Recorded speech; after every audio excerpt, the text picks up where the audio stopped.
Hello everyone and welcome to BrickCats. My channel is for anyone who enjoys custom LEGO creations, likes saving money, and or those looking to get into custom building. If you're a fan of my channel or are interested in supporting what I do, please consider liking this review, subscribing, or leaving a comment. Each like, subscription, and comment helps others find my channel, and I greatly appreciate your support. Today I'm reviewing 2Bricks Official's Republic Gunship, an incredible looking minifigure scale model of this fan favorite Star Wars ship. Without any substitutions in late May 2024, I was getting 6 doors and $274 without shipping and tax, or about $329 with shipping and tax. In my reviews, I offer my opinions on aesthetics and model features, parts issues you might want to look out for, the build experience, the model's integrity, and I close out with my overall impression and pricing information in the conclusion. If you're watching this review, I assume you've bought the instructions or are interested in buying them. I also assume a basic level of familiarity with Bricklink's ordering system and LEGO nomenclature. I only use genuine LEGO bricks, and I always purchase the instructions. I create these reviews for my own personal enjoyment, and in the hopes that my advice will make your experience more enjoyable and or less expensive. The ship measures roughly 15 inches front to back without including the length of the cannons. That's about 17.5 inches with the cannons, 16.5 inches wingtip to wingtip, and tops out just under 11 inches off my table on the included display stand. Off the stand, the ship is about 6.5 inches tall. Just staying here on an overview for a second, 2Bricks' gunship does a really nice job balancing studless and studded construction. Some people prefer the studless look. I don't really have a preference as long as it's well done, and I think this one certainly is. Starting at the nose, I really like these newer 2x3 wedge pieces to create this little flaring between the nose and the cockpit assembly. There's standard lime green detailing around the cannons, and I like this white triangle detail as well. There's also a clip and bracket assembly representing the clamp for the crew escape pod. Moving around to the front of the fuselage, I was really impressed at how well these sections all came together with hardly any gaps. The small yellow details are very well done for the cockpit markings, especially this one just forward of the doorway here.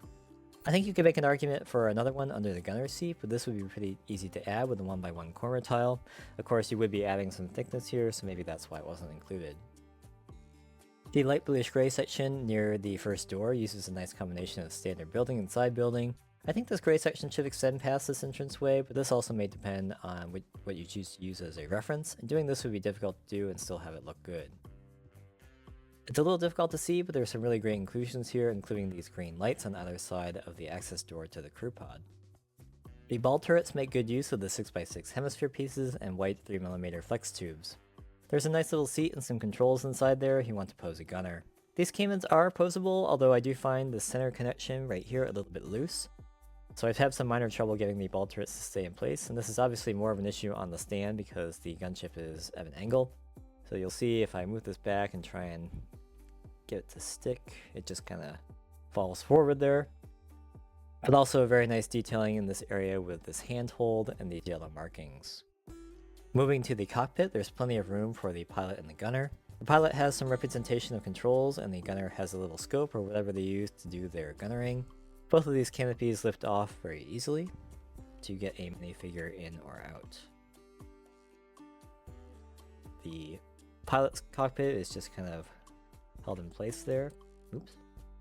And then the gunner's cockpit just lifts off like that. There's no studs in there, but you're not going to be rolling this too much, so not too big of a deal. One design element of most minifigure scale gunships these days is the gradual widening of the fuselage from the nose up to the missile launchers. And 2Bricks' model starts with about 4 studs and widens to 7 at the top. It's a little difficult to see with the camera angle here. There is a small bit of asymmetry with the colors on the top of the fuselage, and you can adjust this to your liking with some different color panels or slopes along the sides. The sides of the fuselage are pretty standard fare with the Republic insignia tile and some light bluish gray highlights. The troop bay has lots of studs for mounting figures and includes the cargo net and the bars along the ceiling for additional handholds. If you wanted to, you could add even more studs by swapping out some of the dark bluish gray tiles for plates as well. I also really like how the small passageway between the troop bay and these forward doors is actually open. This little control type panel is canon accurate, however the movie gunships don't have to obey LEGO physics and don't actually have a support structure here. This was a May 2024 modification released by 2Bricks to correct some issues I'll discuss later, but for our purposes right now I think it's very well hidden by the netting. The bay doors open and close very smoothly. They don't quite close all the way, you can get them to about here before the technical pieces start to get in the way. I don't think this is a big deal, and most of the fight scenes the doors are open to varying degrees anyway. So here is the door from a different angle. And the designer also updated the door construction in May 2024, and that's why I have these light bluish gray lift arms right here. I don't have black ones available, although it is specified in black. There's a number of details built into the doors as well, a little hard to see right now, but you can see the missiles and the little control panel. The rear ramp is fully functional, and there's enough friction in this simple clip connection you can see back there, such that the ramp shouldn't fall open randomly, and you can stop this at pretty much any place along the ramp's path of movement, and it will stick just fine. The rear turret has a good range of motion as it's a Technic ball joint, and while there were a lot of clever construction methods in this model, I particularly loved how these cheese graver slopes right here were angled to appear level with the door rail plates. Unique among the minifigure scale gunships I've reviewed so far are the missiles in the magazine. You turn this little nondescript knob, and the missiles will actually move in the magazine. I love this for a lot of reasons. First, it doesn't take away from or compromise anything else in the model. It looks great and pretty much perfectly recreates what we see briefly in Attack of the Clones. The missile launchers look very good, and the cone shape is formed by the 12 stud long curved slopes. There's nice shaping and detailing along the length of the launchers, as well as the top of the gunship itself, with accurate shaping in this light bluish gray section and the lime green strip along the rear. The wings have some very well done details. I like the inclusion of these little vents as well as the wing turrets, especially how this wedge piece can sit on the bar of the 4x4 hemisphere and hold it in place. 2Bricks has opted to use the Concord slopes for the trailing edge of the wing. I personally don't mind the stepped look of these, although I'm sure there's a way to make it smoother with additional pieces. My only visual issues with this model are both around the same area, the slope section right here. I like how well the top and the sides come together, but I think that at least the front side should be at a slightly shallower angle. It would also be nice to have the sides match up just a little better with the top section, but on the other hand, the way it is now does allow for more of the red to show through on the leading edge here. These are very minor issues, and probably the only reason I noticed them is because I built a lot of gunships at this point. The bottom of the gunship is mostly functional, but there is a small representation of the underside color scheme. In canon, this is a bit further back, but most people aren't going to be looking at the bottom anyway. There's a number of boat studs to allow the model to sit slightly raised off of a surface. The stand is a separate parts list and instruction set. I highly recommend the stand. It holds the model at a nice height and serves as a nice thing to grab if you're moving the model around. Overall, this is a very impressive gunship with great proportions, a ton of cool details, play features that are perfectly integrated into the model, and it's just very well executed in general in every significant way. 2Bricks' gunship and the display stand require 523 elements and 2,547 pieces. The sticker sheet for set 8014, part 8014 STK01 can be replaced with either the printed tile or the combination tile sticker part. This sticker sheet is not very available, with only 30 listings worldwide and 10 in the United States. For the printed tile, use part number 4150PS6. You can remove 2 of the 2x2 round tiles if you buy the printed version. I think these look a lot nicer than the stickers, but for the sticker version I would buy 2 of part 4150PB002B in light bluish gray and transfer the sticker to the white tiles. The 6 slope curved 1x4 by 1 1/3 in white, part 6191, tends to be a bit expensive on the used market. You can substitute a 1x4 plate, part 3710, and 2 slope curved 1x2s, part 37352 for each, both in white, without any issues. This will bring your white 1x4 plate count to 25 and your 1x2 curved slope count to 20. The 8 antenna small bases, part 4592 in red, are much more common as the assembly with the black lever. I recommend substituting in the full assembly in red, part 4592C02, and then just removing the levers when you get them. The Technic slope 6x1 by 1 2/3 in white, part 2744, can be a bit expensive in this color depending on your store. I would change the color to not applicable. Black is much more common, but this can be very store dependent. In any case, these are completely hidden and can be any color. There are a bunch of elements specified in what seem like random colors. These are generally hidden, but others, such as a couple of the lime green 1x2 plates, are visible in the finished build. Apparently Studio defaults to the cheapest color for a given element, so that's why there are things like 5 2x4 plates in magenta. So if there are elements specified in a non-gunship color, you're probably safe to color substitute if you're drawing from your spares. But lime green, yellow, and bright light orange are a few of the examples of colors that are visible in the final build. And just to give you an example of this, the lime green plates, there are 18 1x4 plates in lime green, but only one is visible in step 873, and there are 51 lime green 1x2 plates, but only 6 of them are visible in the final build, in steps 439, 649, 699, 773, and 778. The 4 minifigure hands in light bluish gray, part 983, are actually fairly expensive and usually around 30 to 40 cents each. However, I've gotten results with prices up to $1 each. At that point, it's cheaper to buy a torso with light bluish gray hands and you get 2 at once. Anyway, these are the little control joysticks for the side-mounted ball turrets, and I think dark bluish gray would work well here too.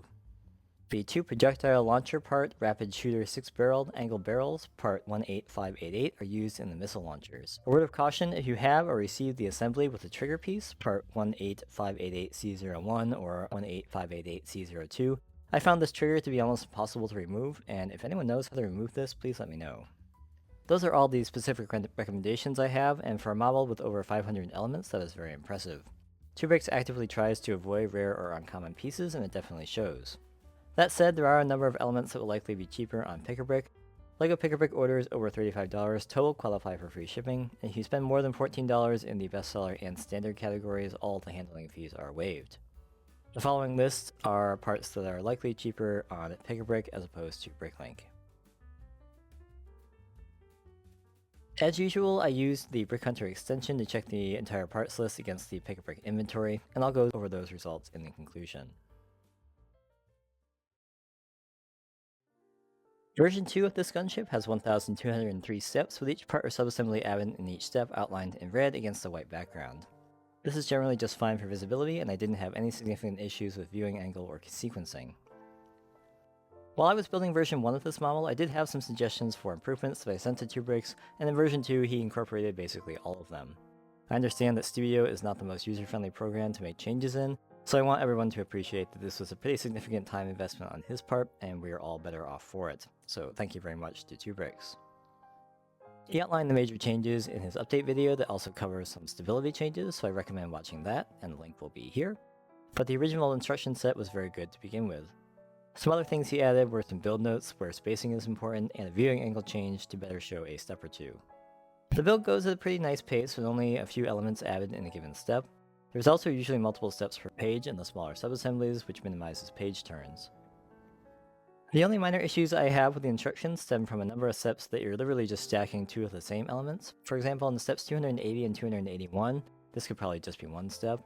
There are a number of other examples, but apparently again, combining steps like this takes a disproportionate amount of time and effort and patience working with Studio, so I certainly understand why these were not changed.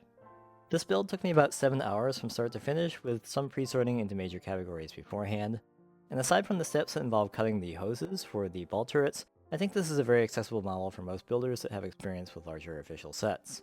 As always, make sure a capable adult is handling the cutting and measure twice and cut once. 2Bricks builds are always very sturdy, and his gunship is no exception.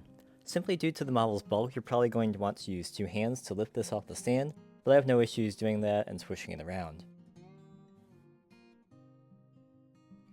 You can even lift it from inside the troop bay. Set this down. You can lift it up like this, and it's very solid. I wouldn't squeeze the sides of the fuselage as they're only connected towards the back here, and the top of the fuselage is similarly only connected with droid arms. They're wedged in place fairly well, but they are a little jiggly, and this is not an area you want to be really applying too much pressure to in general. And I think the best testament to this model's strength is lifting it up and down from the troop bay, that is. There's really no creaking or discernible flexing with the model, and this thing is not exactly light. So if I pick this up... Oops, that was just me having it tilt back a little bit.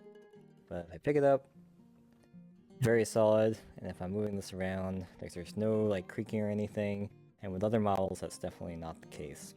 So this is really impressively solid, I would say. You've kind of seen it a little bit throughout the review probably, but the ball turrets do flop around, they aren't anchored so to speak. I think to fix that, if you really want to prevent this from moving too much, you could put like a brick here to just catch it while it's moving backwards, but that's not too big of a deal.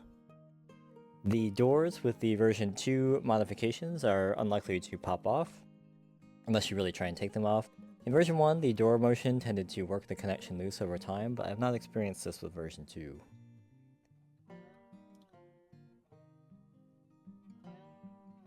And finally, in version 2, the addition of the support strut in the troop bay. Myself and others found that the rear would kind of scrunch downwards and bend things out of shape, and I'm not sure if this is something that would happen over time, but during the build you're definitely making a lot of connections on top of the gunship in this area, and so every time you applied pressure and pushed down on this, I think that was part of the issue there. The support column should definitely solve that though, and it should keep things stable over time. The only two other stability issues I come across are with the front turrets and this little assembly here in the troop bay.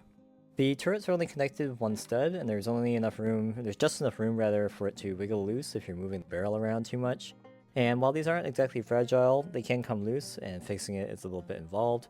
You have to take off this front subassembly, and occasionally this bottom subassembly here comes off as well. And it's just kind of a pain, but luckily it doesn't happen too often. And then this little assembly inside the troop bay here, I'm not really sure what that is. I couldn't find a reference for it in the essential guide. Anyway, when you're moving this up, or when you're lifting this up and down from the troop bay, sometimes your fingers hit it and it comes off. It's just on there with jumper plates, and it's also fairly easy to put back in. The display stand is very nicely built in all black, and it uses these studs in front as well as these raised bracket sections to secure the gunship in place. The stand is very sturdy, as you can probably tell, and there's no way this is going to fall off unless you really try to make it fall off. Again, and another kind of testament to this gunship's strength, I have no issues tipping this over. This would literally be impossible with some of the other gunships I built. Gives you another look at the bottom. And those bracket areas go right about here, and the studs kind of give it some extra security right about here. Put that in, flip it back over, and you're all set. This is easily the sturdiest minifigure scale gunship available when you consider the total package, and it's really not even close. If you plan on playing with your gunship, or you're going to have to move it around frequently like part of a convention display, or you just don't want to worry about a time-consuming fix, this is the obvious choice. 2Bricks' Republic Gunship is an excellent model with no significant weaknesses. It's highly accurate to the source material with play features that are actually usable. The build is straightforward, which means most builders will be able to complete it without any issues. And it's not only one of the sturdiest gunships I've built, it's also one of the sturdiest models of comparable size I've built so far. It's also reasonably easy on your wallet, as easy as a 500 element 2500 piece model can be in my experience. Without any substitutions in late May 2024, I was getting 6 stores and $274 without shipping and tax, or about $329 with shipping and tax. With my substitutions, I got a little bit of improvement at 5 stores and $260 without shipping and tax, or about $308 with shipping and tax. Buying the 20 elements I recommended from Pick-a-Brick and the rest from Bricklink, my Pick-a-Brick total was $39, and that includes tax but no shipping and handling because I met the minimums to waive all of those fees. My Bricklink total was 4 stores and $212 without shipping and tax, or about $259 with shipping and tax. I did use $8 for shipping here due to the piece count, and the total there was about $298. And then as usual, I did the full Pick-a-Brick analysis. My Pick-a-Brick total was $310, and again includes tax but no shipping and handling because I'm at the minimums. I did have to split this up into a couple orders, but that's pretty easy to do. There's a limit of 100 bestseller and 100 standard items per order. The parts I would have to get from Bricklink would come from 2 stores and about $9 without shipping and tax, or about $21 with shipping and tax. And the total there was $331. So this is a rare case where the full Pick-a-Brick is more expensive than Bricklink for a large model, and this is almost certainly because there aren't many expensive elements in the model to begin with, and nothing in really large quantities for which Pick-a-Brick starts to be advantageous. You could probably save more by switching some elements from your Bricklink wanted list to Pick-a-Brick after doing a line-by-line comparison, if you have the time. I estimate you could probably get this down to about $280 or so. Instructions for this model are available for $15 on Rebrickable, and there will be a link where you can buy them in the description below. Make sure you also download the free parts list and instructions for the stand, which I'll also link to in the description. Thanks as always for watching my review of 2Bricks Official's Attack of the Clones Republic Gunship. If you built this model, you have something to share that I left out, or have a question about something I didn't cover, please leave your thoughts below in the comments. I'm very conscious that subscribers are earned and not deserved, so if you enjoy my content and want to see more, consider subscribing, leaving the video a like or a comment, and follow me on Instagram if you haven't already. Thank you, and I hope to see you back next time.